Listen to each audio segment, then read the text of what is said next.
Le growth hacking, c'est une vision court terme de la croissance. Donc, pour moi, c'est comment réaliser de la croissance via des leviers atypiques, en gros. Mais on est vraiment sur une dynamique de court terme.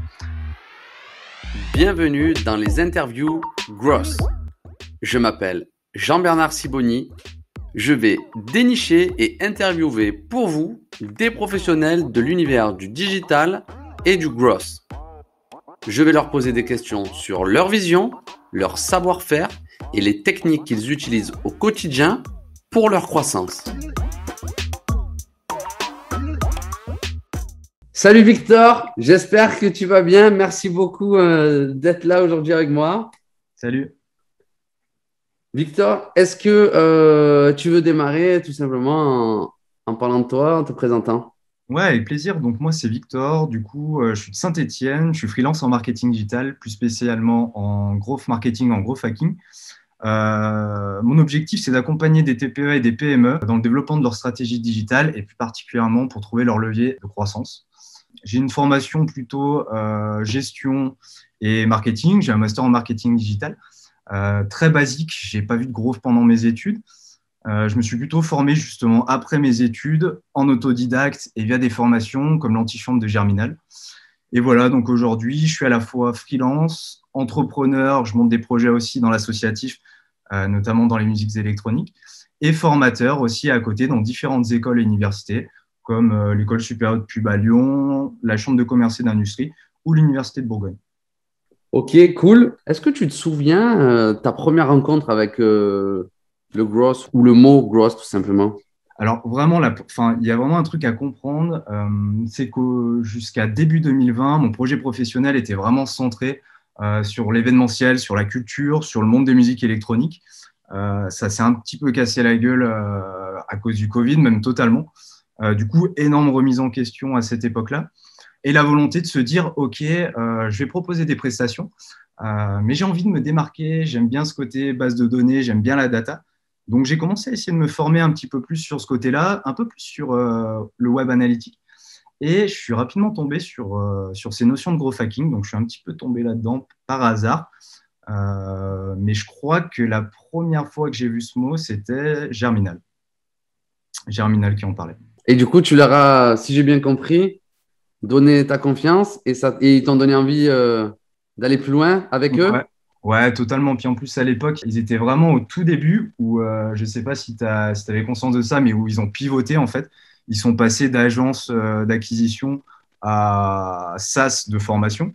Donc Ouais, avec, c'était la cavalerie et après ils l'ont ouais, supprimé et c'était l'antichambre de la formation, c'est c'est ça? ça. À cause du Covid, ils ont perdu énormément de CA. Ils ont pivoté un petit peu sur ce modèle-là. Au début, ils ont fait quelques petites formations un petit peu au coup par coup.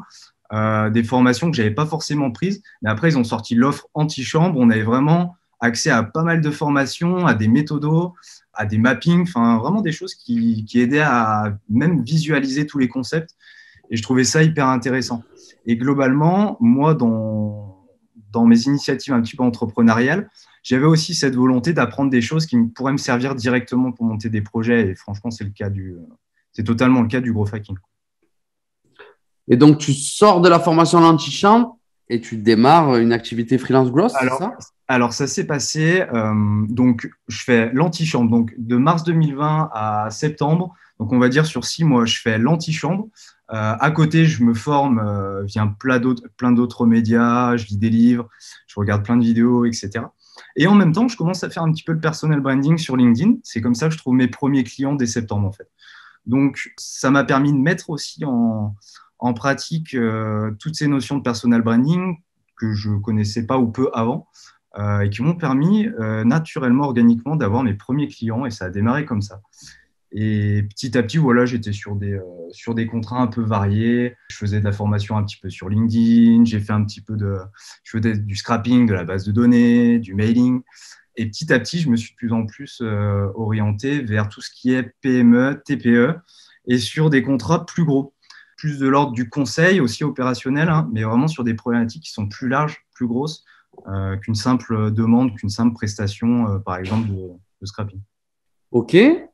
Qu'est-ce qui a fait que tu as réussi à pivoter sur des contrats plus gros, plus longs ou plus chers? Je ne sais pas ce que tu entends par Bah, gros. concrètement, ça s'est fait assez naturellement, en fait. dans le sens où voilà, les contrats arrivent un petit peu en organique. J'aime beaucoup aussi le bouche à oreille. Je rencontre pas mal de gens sur Saint-Étienne. C'est un vrai besoin en fait sur cette région-là.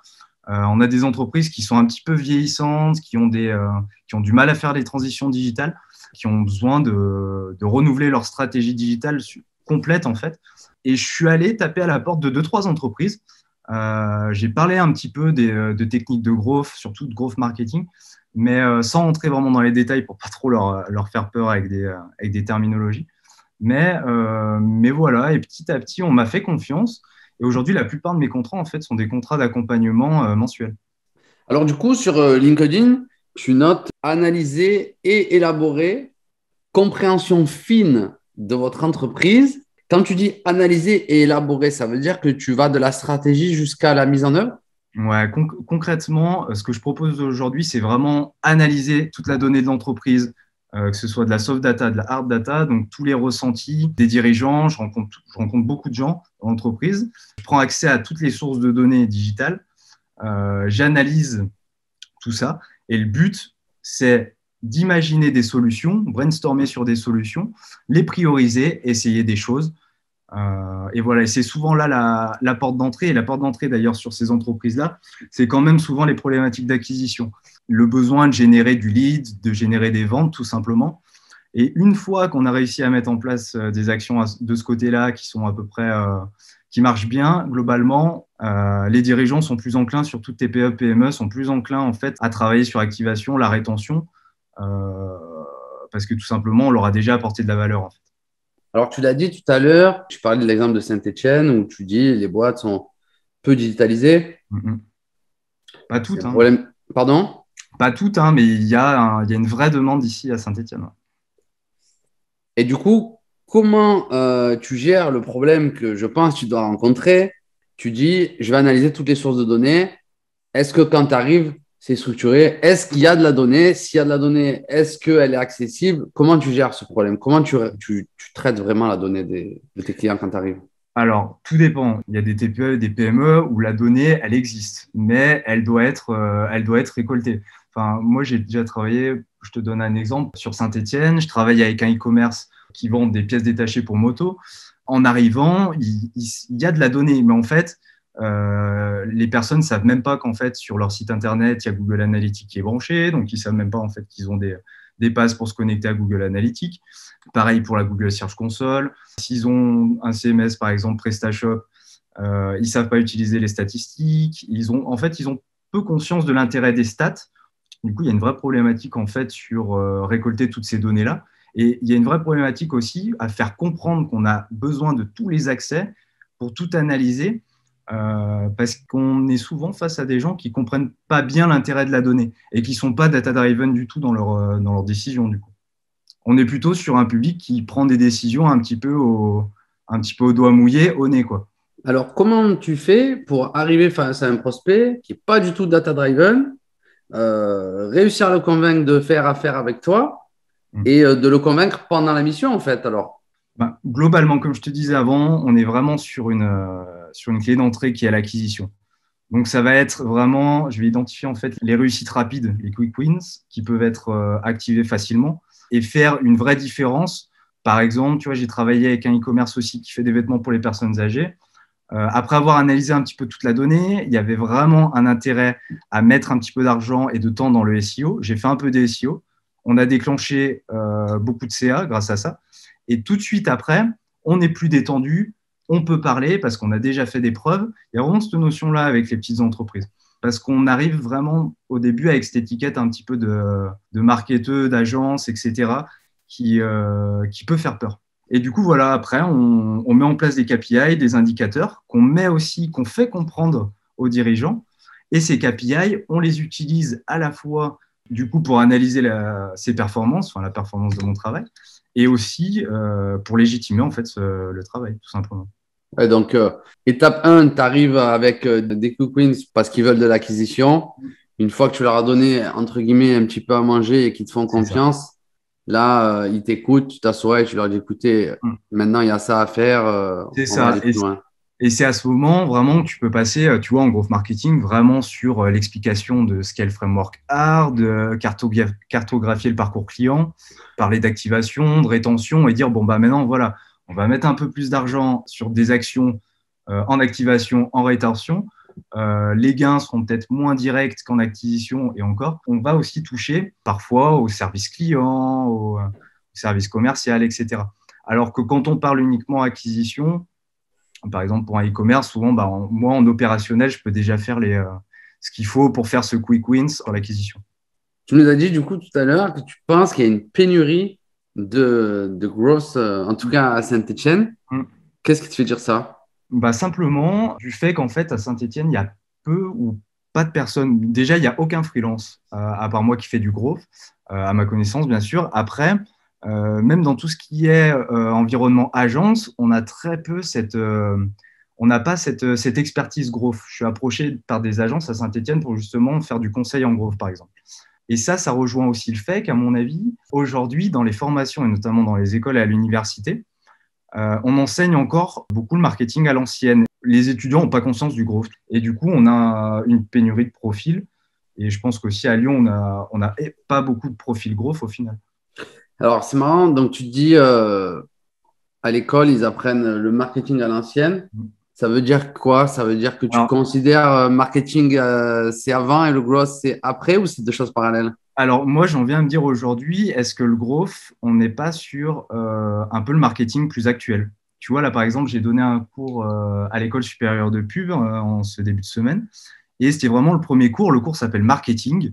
Et moi, j'ai proposé aux responsables pédagogiques d'orienter le cours sur du growth. Le truc, c'est que je me suis dit, OK, c'est des étudiants en troisième année d'études. Ils ont peut-être pas trop fait de marketing avant. C'est quoi la clé d'entrée? Est-ce que j'arrive en growth marketing, je leur explique le framework art, etc. Ou est-ce qu'on reprend un peu des basiques, on fait un petit peu du SWOT, du PESTEL, du porteur qui se rapproche au final plus de la stratégie d'entreprise que du marketing, mais qui sont aussi des vraies bases en fait pour comprendre la suite, pour comprendre le marketing. Donc le cours d'intro que j'ai fait, par exemple, on parle de SWOT, de PESTEL, de porteur, de ciblage, de persona, d'identité. On fait vraiment les fondamentaux du marketing, je dirais. Ok. Et du coup, donc tu fais de la formation, tu fais aussi du done for you, donc tu vas jusqu'à de la stratégie jusqu'à l'opérationnel, c'est Ouais. ça? Donc s'il faut, tu vas aller jusqu'à créer des landings, ce genre de choses? Ouais. En gros, si tu veux que je t'explique vraiment le process, on va être sur vraiment un audit, une analyse de l'entreprise, la création d'ateliers aussi pour faire participer les personnes à l'élaboration d'une stratégie, du coup délivrer une stratégie qui sera sur mesure pour l'entreprise. Et ensuite, définir vraiment l'expression du besoin de l'entreprise. Et je peux à la fois intervenir sur de la formation d'équipe, soit faire de l'opérationnel, ou alors, parfois aussi, je mets en lien avec d'autres freelances que j'ai dans le réseau. Je travaille beaucoup comme ça aussi. Ok. Comment tu maries la formation, le conseil avec le done for you? Qu'est-ce qui fait que tu bascules sur l'un ou sur l'autre? C'est le client qui demande ou c'est toi qui décides? Globalement, de toute façon, là où je fais le plus de formation, c'est avec les écoles et des organismes publics comme la CCI. Quand je bosse avec des entreprises, c'est plutôt moi qui vais identifier des choses. Je te donne un exemple tout con. Je travaille avec une entreprise qui fait du commerce, je fais de l'acquisition via du SEO, du référencement. Ok, c'est super, je fais ça. Par contre, le site, il évolue constamment. Il y a une personne en interne peut-être qui s'occupe de ce site, mais qui n'est pas formée. Par exemple, à créer des pages optimisées, qui ne comprend pas vraiment ce que c'est le référencement, etc. Le but, c'est qu'est-ce que je me dis? Soit je me dis, je rends dépendant l'entreprise, en fait, ils vont venir me revoir à chaque fois qu'ils ont besoin de refaire du SEO. Soit je forme la personne en interne, ou alors je conseille même de recruter, que ce soit un alternant, un stagiaire ou quelqu'un, pour s'occuper de ça, parce que ça a une vraie valeur pour l'entreprise et parce que c'est important de le faire. Et dans ce cas-là, je la rends autonome, l'entreprise. Ok.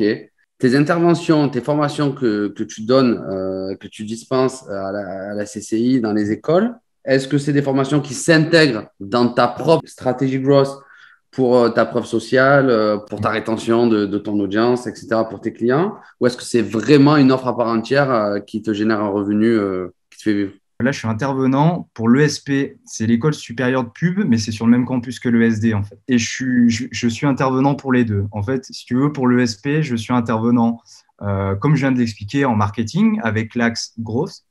Et j'ai eu la chance d'être jury des soutenances de master pour l'ESD, pour les M2 stratégie digitale. Et du coup, j'ai bien accroché avec les responsables pédagogiques. Je vais avoir l'occasion de faire un cours sur le growth hacking. Aujourd'hui, c'est quelque chose qui me génère du revenu. Après, c'est quelque chose, c'est pas hyper bankable non plus. La formation, c'est souvent super contraignant. Il faut avoir envie et la passion d'enseigner, je pense. Après, voilà, ça me permet de manger. Mais si tu vois ça d'un côté plus stratégique, très vite, tu vois, les premières formations que j'ai eu l'occasion de donner, ça a été à la CCI. Et après, de fil en aiguille, des écoles, une université m'a contacté, une école m'a contacté. Et je me suis rendu compte, en fait, de la puissance que pouvait avoir justement cette preuve sociale, de dire, bah voilà, j'ai fait telle formation, faire des posts sur LinkedIn, un peu de personal branding, où on dit, voilà, j'attaque un module, j'enseigne ça dans telle école, etc. Et il y a un effet boule de neige qui est assez impressionnant là-dessus. Et c'est en ça que je te disais aussi que les profils étaient pénuriques à Saint-Étienne et à Lyon, parce que les écoles avec lesquelles je travaille ont beaucoup de mal à trouver des profils. Donc, l'effet boule de neige, pour moi, était super intéressant. Ça allait super vite. En un an, ça s'est bousculé à fond. Et dans ma stratégie, en fait, j'intègre le fait, au-delà d'aimer de donner des formations, ça me permet d'être crédible vis-à-vis de mes clients quand je vends de la formation aussi. Et petit à petit, de m'approcher aussi des meilleures écoles. J'aimerais bien enseigner dans les plus grosses écoles. Et derrière, la preuve sociale qui en découle, elle sera importante. Donc, il y a toujours cet aspect stratégique aussi, ouais. Victor, du coup, sur ton profil LinkedIn, quand tu t'es inscrit en tant que freelance, il y avait noté Gross Marketer. Dans l'expérience, il y a marqué Victor Da Silva, Gross Hacking. Dans ton titre, il y a marqué Gross Marketer. Alors, du coup, Victor, c'est un Gross Hacker ou c'est un Gross Marketer? Alors, ouais, c'est une question super intéressante. Du coup, je pense que je suis plutôt growth marketer. Je vais essayer de faire la différence entre growth marketer et growth hacker. Ça n'engage que moi, c'est mon point de vue. C'est un point de vue que j'ai eu l'occasion d'aller présenter à la Rocket School il y a 2 ou 3 semaines pour une super promo de business developer à Lyon. Et donc voilà, ce que je présentais, c'est qu'en gros, on a le growth. Dedans, on a le growth marketer, le growth hacker. Les deux, pour moi, n'ont pas le même profil. Au début, en m'intéressant au growth hacking, voilà, je pensais qu'avec le growth hacking, ou alors que le growth marketing, c'était, enfin, il y avait une confusion entre les deux, ce qui est possible aussi. Mais petit à petit, de plus en plus, je me rends compte que le growth hacker, en fait, a un profil beaucoup plus technique. C'est quelqu'un qui souvent est de formation un peu technique, un peu code, qui n'a pas peur d'utiliser les outils, etc. Le growth hacking, c'est une vision court terme de la croissance. Donc, pour moi, c'est comment réaliser de la croissance via des leviers atypiques, en gros. Mais on est vraiment sur une dynamique de court terme. Donc, en fait, on est sur un objectif de croissance rapide avec des problématiques qui sont hyper ciblées à différents points du parcours client, donc du framework AR, par exemple à l'acquisition, à l'activation, à la rétention. On va chercher des hacks, comme c'est inclus dans le nom, en fait. Donc, c'est cette notion vraiment de chercher avec une méthodologie qui est assez unique et un mindset, en fait, des growth hacks pour générer de la croissance court terme. A contrario, ou en complément, le growth marketer, pour moi, a une vision plus globale et stratégique, travaille sur le parcours client dans sa globalité. Il y a plusieurs aussi méthodologies possibles, je pense, et l'objectif, c'est vraiment la croissance soutenable. Donc, on va être plutôt sur du long terme, en fait. Et je pense que dans des équipes, le growth marketer est plutôt sur de la coordination, alors que le growth hacker a plus les mains dans le cambouis. Dans tous les cas, sur ces deux profils, l'objectif, c'est la croissance. On est data-driven et on cherche l'efficience. Mais voilà, j'aime bien séparer un petit peu les deux et voir un petit peu c'est comment moi aussi je me place par rapport à ça. Et au final, aujourd'hui, je me place beaucoup plus sur le growth marketing parce que je suis beaucoup plus dans la stratégie, le conseil, dans une vision globale de l'entreprise, du business. Et je manque en fait un petit peu de compétences techniques. Si on prend le parallèle par rapport à ce qu'on s'est dit tout à l'heure, Ouais. sur l'acquisition et le besoin des clients, est-ce qu'on peut dire que on vient de chercher où tu trouves tes clients au premier abord avec ta casquette de growth hacker et une fois que tu as mis le pied dans la boîte, tu changes de casquette et tu passes plus en profil growth marketer? On peut dire ça, après, pas ouvertement, parce que demain, si j'arrive vers une PME stéphanoise et que je lui dis, voilà, moi je fais du growth hacking, on va essayer de faire ci ou ça, concrètement, ça va lui faire peur. L'approche, mais dans le fond, l'approche, elle est un petit peu comme ça. Parce qu'il y a cette approche un petit peu, comme je te disais tout à l'heure, de réussite rapide, de quick wins. En fait, simplement d'arriver et de dire, bon, OK, je mets tout à plat, on brainstorm, on va essayer de prioriser des choses, on va tester des choses, on va trouver aussi des leviers rapides de croissance. Donc, je pense que ouais, c'est un peu ça aussi. C'est un peu, je rentre par la casquette growth hacking, donc je vais essayer de trouver le petit hack qui va faire que la personne, que l'entreprise va commencer à me faire confiance, va commencer à connaître la valeur de mon travail. Et derrière, j'endosse cette casquette de growth marketer où je vais vraiment commencer à parler de choses plus en globalité, à faire comprendre des choses à l'entreprise. Et là, on va aller brasser, comme je te disais tout à l'heure, on est vraiment sur de l'acquisition au début. Et après, quand on passe sur le growth marketing, on va aller voir les sales, on va aller voir le service client. Il faut parler à tout le monde, quoi. Si demain, tu devais partir sur une île déserte avec ton ordinateur et, allez, on va dire 4 outils, je vais être gentil, pour t'occuper de la croissance d'un business, tu prends quels outils? Alors, je prends Phantom Buster pour le growth. En outil d'organisation, je prends Miro, parce que j'adore visualiser, j'adore mapper. Ça, c'est un truc de dingue, mais c'est quelque chose qui marche très bien avec les TPE et PME. Représenter les choses sous forme de mapping, faire comprendre une stratégie ou un audit qui ferait 20 pages en un mapping succinct qui explique bien les choses. En outil de prospection, l'Emlist, et après, peut-être un autre outil, un outil de data, Google Analytics. Ok, super. Miro, du coup, moi j'utilise Whimsical, c'est un peu le même type d'outil. Mm-hmm. Du coup, tu t'en sers pour Alors, illustrer un petit peu les tunnels que je veux faire, ce genre de choses. je m'en sers pour tout. Je représente des stratégies de marketing automation, je fais des parcours clients, je représente le framework. Ça permet aussi de centraliser le savoir. Vu qu'on est sur des problématiques et des actions qui sont long terme, c'est important d'avoir quelque chose qui se met à jour. Je te donne un exemple. Tu vois, je représente le framework art pour une entreprise sur un Miro. Et petit à petit, voilà, on va rentrer de plus en plus de la donnée, on va peut-être faire quelques entretiens utilisateurs, etc. Et là, en analysant ces entretiens, bam, on a une idée. On a un test, on a des trucs à tester, on a peut-être un canal d'acquisition auquel on n'avait pas pensé.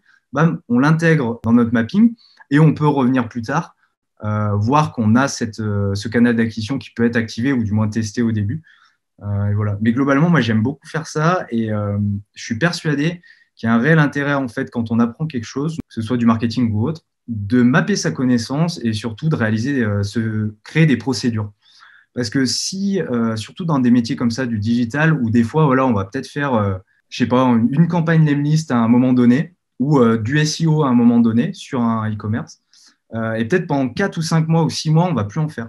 Donc, l'objectif d'un mapping et d'une procédure et d'un process, c'est que 6 mois plus tard, si on a besoin de retourner sur ça, boum, on reprend notre petit mapping et on a toute la démarche, tout le process. Et comment tu vis alors le fait que LMList, tu reviens 6 mois après, il y a de nouvelles features, il y a des choses qui ont changé.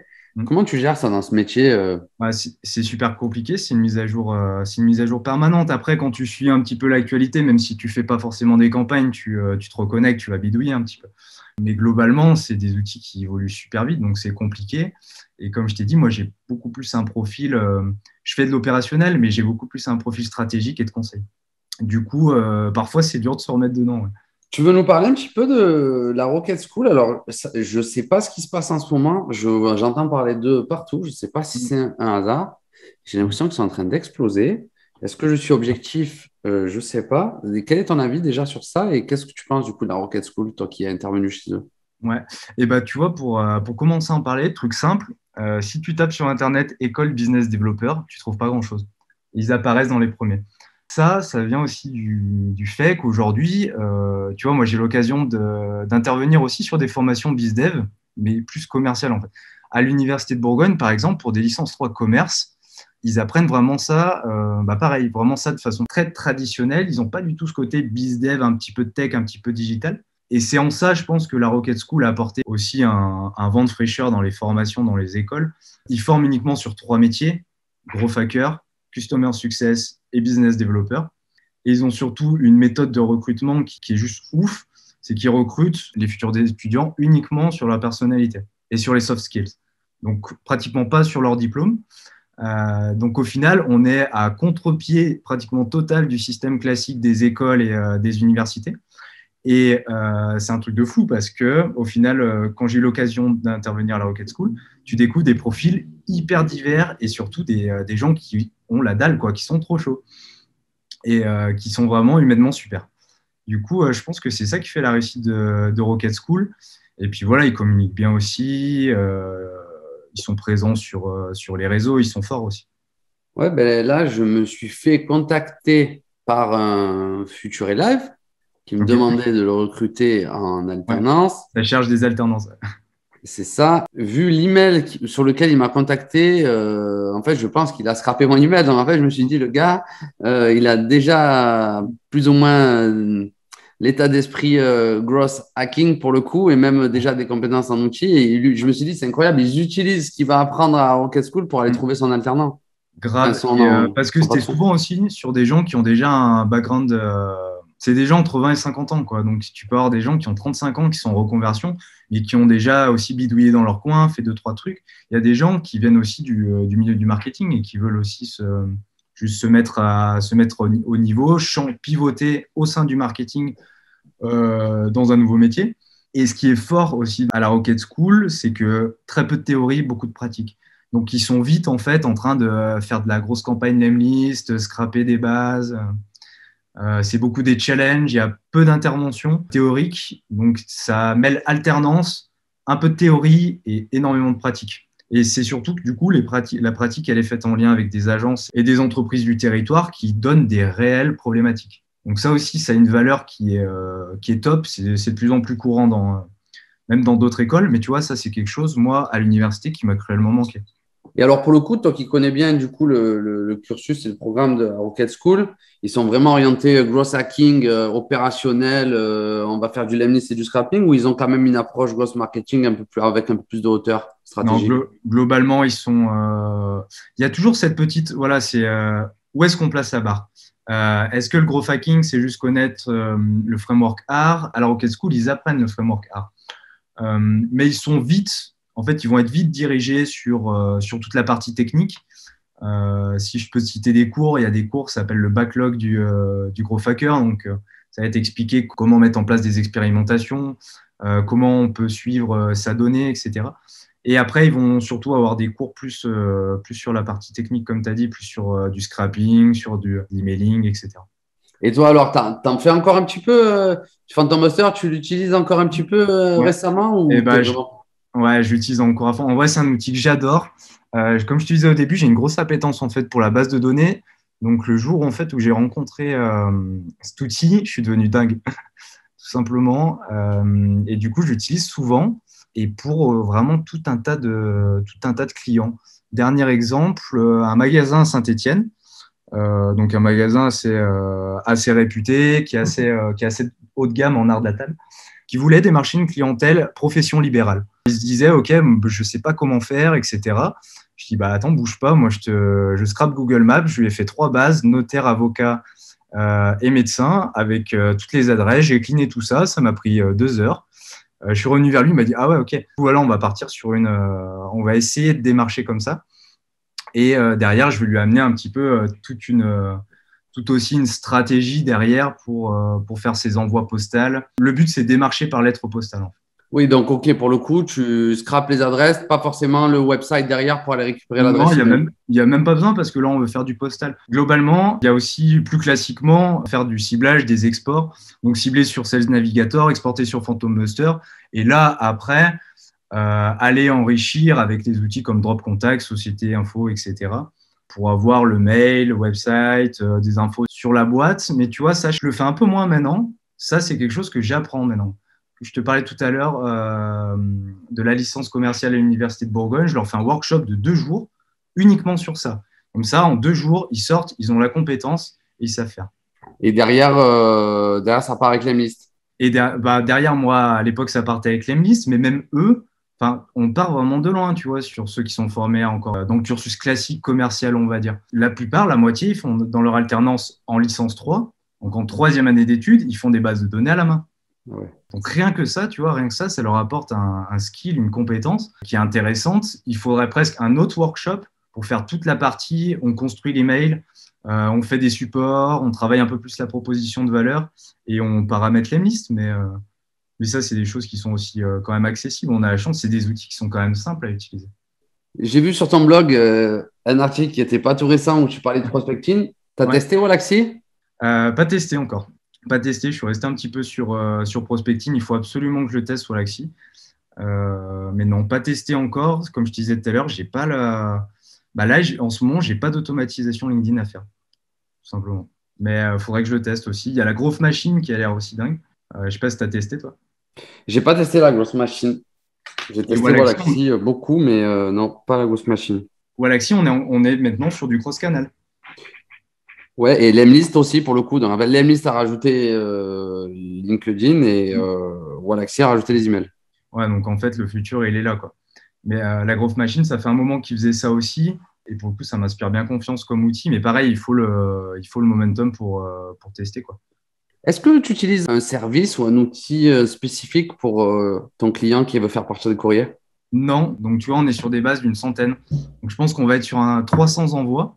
Je pensais déjà partir sur un format d'enveloppe qui est assez inhabituel pour essayer d'avoir un maximum d'ouverture et que ça passe un peu le secrétariat. Et pourquoi pas écrire à la main aussi. Ah ouais. 300 courriers à la main ou faire des copies? Ouais, 300 courriers à la main. Non, mais 300 courriers à la main sur l'enveloppe, hein, pas le courrier, mais tu vois, tout ce qui est adresse et tout à la main sur l'enveloppe. Ok. Comme ça fait vraiment courrier un petit peu perso. Si tu utilises un format un peu différent du A4, etc., ça passe vite le secrétariat. Alors, je l'ai fait déjà, ça. Ouais. Alors, ma vision, c'est que déjà, le secrétariat, surtout sur des professions libérales, je ne vais pas te dire qu'il n'y a plus de secrétariat, mais je pense que l'époque où la secrétaire, elle recevait 20 courriers par jour et qu'elle triait n'existe plus parce que maintenant, on reçoit quand même peu de courriers. Ouais. Je ne sais pas ton point de vue, mais maintenant, on reçoit tellement peu de courriers qu'en général, quand tu reçois un courrier, il y a beaucoup moins ce frein d'avoir peur d'ouvrir, de tomber sur une pub. Maintenant, honnêtement, on ouvre quand même beaucoup plus. Où ça se voit, quoi. Ouais, voilà, où ça se voit, comme tu dis.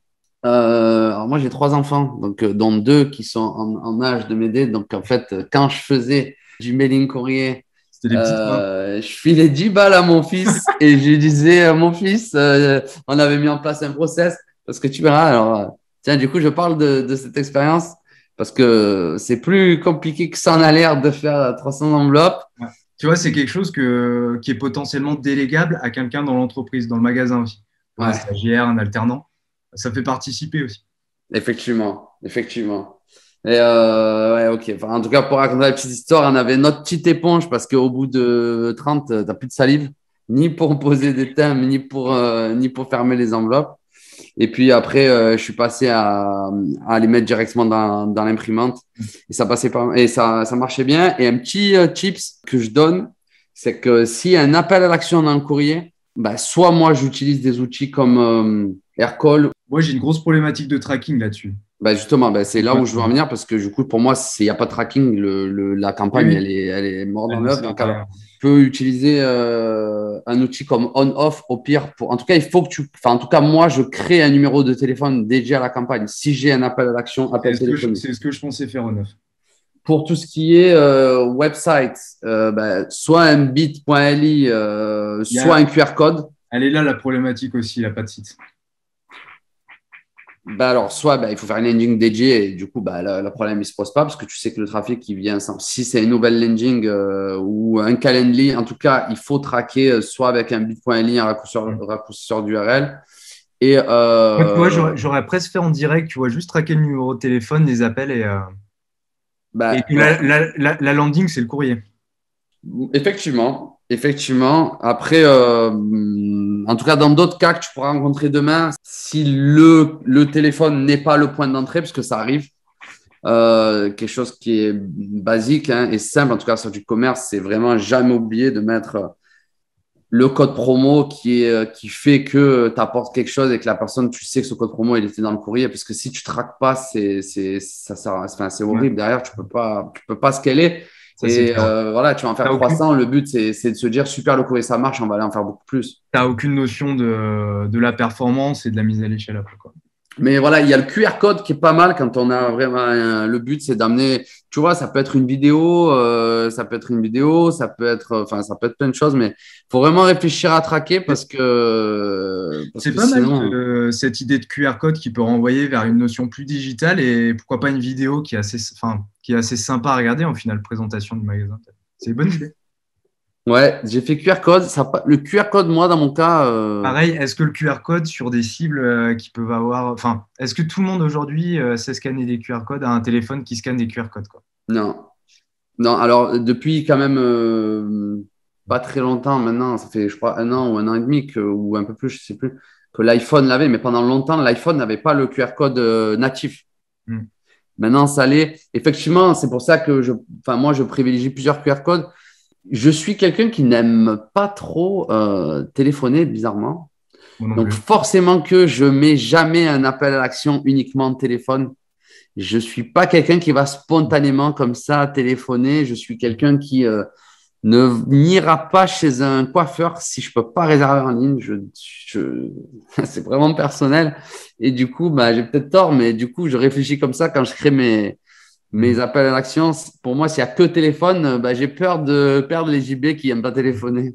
Ouais, tu peux mettre quelques personnes dans l'angoisse, ouais. Moi, Plusieurs. j'ai l'impression que si tu veux, ça me demande un effort. Ouais, Non, mais j'aime pas aussi, hein.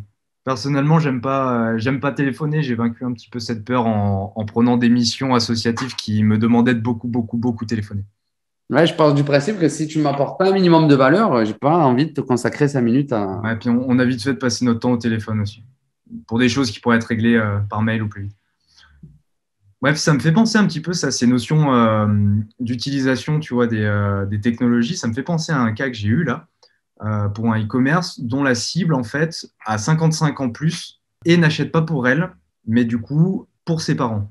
Donc, en fait, imaginons une femme qui a 60 ans, qui achète pour sa maman, avec la carte de sa maman, sur le site, mais qui n'habite pas avec sa maman.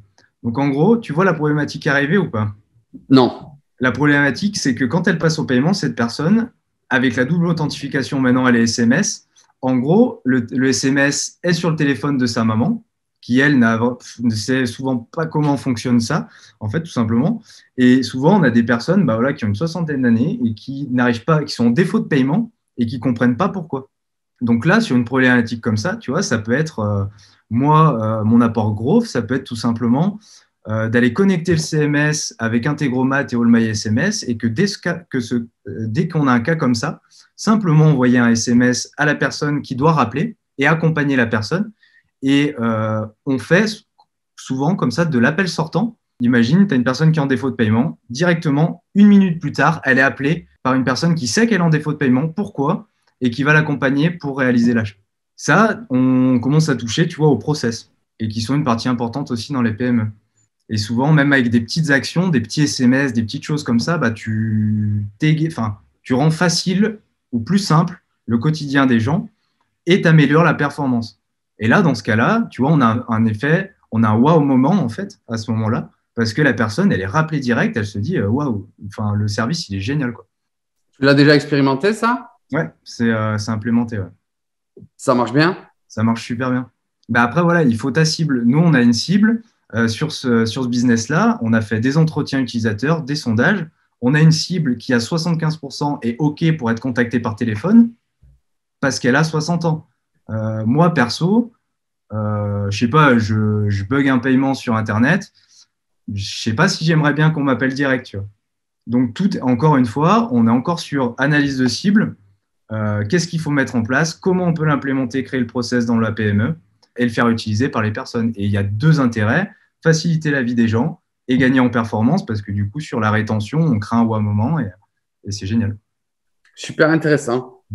Et du coup, voilà, tout cet aspect aussi, automatisation, je ne sais pas si c'est quelque chose que tu utilises, toi, au-delà d'automatiser les campagnes, des choses comme ça. Alors oui, je l'ai beaucoup utilisé. Alors moi, je l'ai utilisé très tôt, Ouais. à une époque où tous les outils qu'on a aujourd'hui n'existaient pas. J'ai démarré ça vraiment très tôt.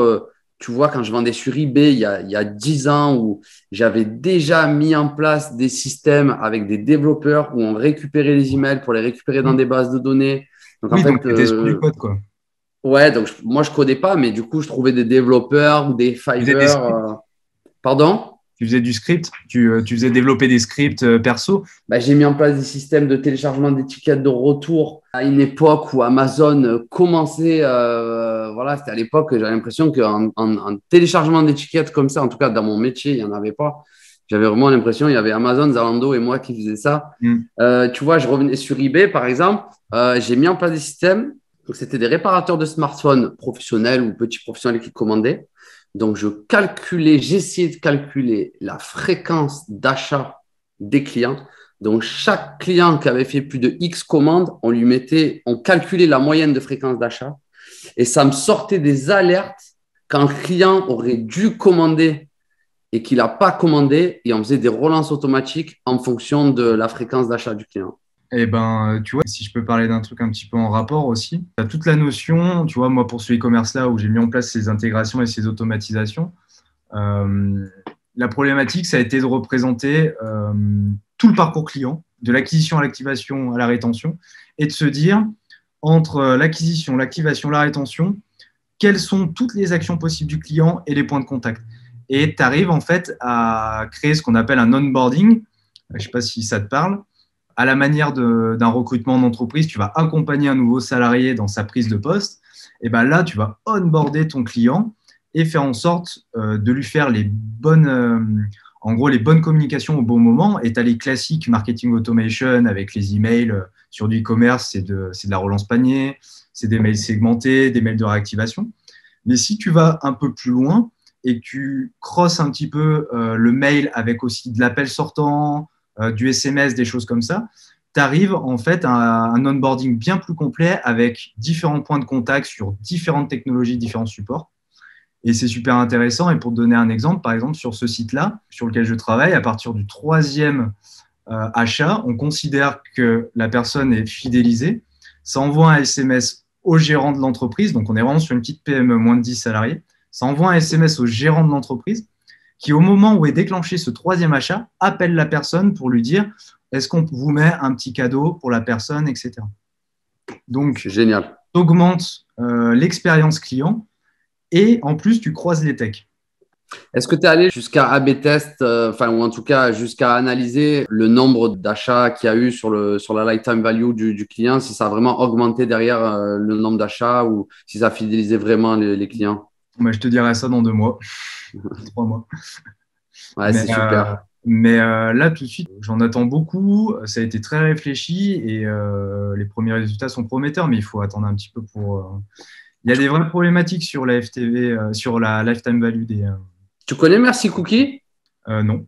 Écoute, ça va te plaire, je pense. C'est quoi? Merci Cookie, c'est une API qui envoie un cookie à tes clients, enfin des cookies à tes clients. Donc, en gros, tu pourrais mettre en place un web service où quand ton client il a fait un troisième achat, automatiquement, il reçoit une boîte de cookies ou peu importe dans le cas de figure, mais C'est énorme. automatiquement, en fait, c'est un site e-commerce qui marche par API où tu peux commander des cookies par API. C'est énorme. C'est pas mal. Ça, tu vois, encore un truc, bon, c'est pas de la tech, mais c'est du physique. À chaque premier achat, sur ce e-commerce-là, j'ai mis en place un petit process avec les gens qui travaillent à l'entrepôt, donc qui font les colis, la logistique, etc. Et une carte est placée manuellement dans les colis. Trop bien. Donc, ça, c'était une des premières actions. Et de là, de se dire, bon, OK, on a déjà une première communication qui se fait comme ça. On peut en faire par mail. Est-ce qu'on ne peut pas augmenter l'expérience en faisant de l'appel sortant? Mais par contre, il faut être super juste. Donc, pour être juste, tu es obligé de comprendre la tolérance de tes clients, tu es obligé de comprendre ce qu'ils veulent. Et pour ça, tu es obligé de faire des entretiens et du sondage. Sinon, tu risques d'avoir des communications qui sont un peu qui sont frustrantes pour certains. Tu vois, un peu comme toi, tu me disais tout à l'heure, le fait que tu n'aimes pas trop le téléphone. Ok, Victor, écoute, on arrive à la fin de cet échange. Est-ce qu'il y a des questions que tu aurais aimé que je te pose et que je t'ai pas posées ou des choses que tu aimerais ajouter? Non, en vrai, on a bien fait le tour, on a parlé de plein de trucs. C'est top qu'on ait pu parler de tout ce qui est automatisation et les API. En vrai, ça aussi, ça devrait être enseigné à l'école parce que c'est d'une puissance phénoménale. Ben, écoute, Victor, merci beaucoup pour ton temps. C'était top. Bah, merci beaucoup encore une fois, Jean-Bernard. Merci beaucoup. À très bientôt. À bientôt, ouais. Bonne journée. Bye. Ciao, ciao.